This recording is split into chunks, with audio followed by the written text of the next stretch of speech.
Carly, welcome. And we thought it was a good question to ask you as someone who used to run a U.S. technology company, but also ran for president, whether those two sort of interests on business and politics are colliding here with the president's policies, especially banning WeChat, which makes companies apparently more competitive when it comes to doing business in China, according to them. Well, first of all, I think business and politics always collide, particularly when it comes to China. And let me just say that there's reason to be concerned about WeChat and TikTok and Chinese policy in the technology arena in general. However, I think these executive orders with WeChat, for example, is a sledgehammer.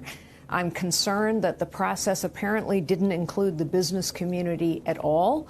And that's not useful because all of these businesses that were on the phone with the White House have a lot of business in China that benefits them.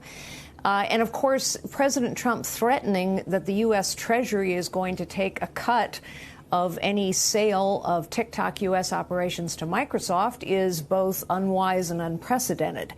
And so I think it would be better if the Trump administration would be more thoughtful, more careful, and more precise and engage the business community in deciding what is it exactly that would make the most sense in terms of sending a message to China about their behavior without sending the message instead that we are disorganized and don't really know what we're doing.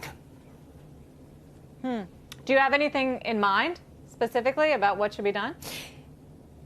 Well, look, I've said for a very long time that China, we needed to take a more firm and aggressive posture towards China. I think one of our problems has been that U.S. policy has been both weak and inconsistent for a very long time.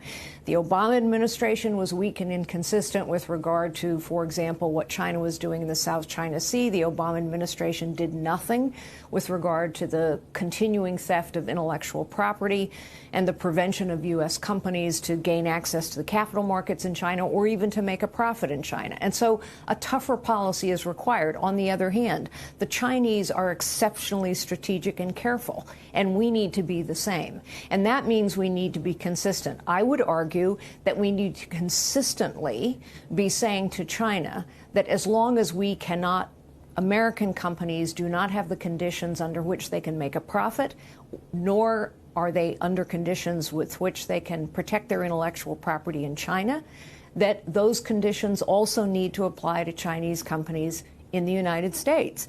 It does not make sense that China can access our capital markets at any time for any reason, and we cannot access their capital markets. It does not make sense that China can buy any company they want for any reason they want, and yet Americans cannot even select their own partner, much less buy a Chinese company.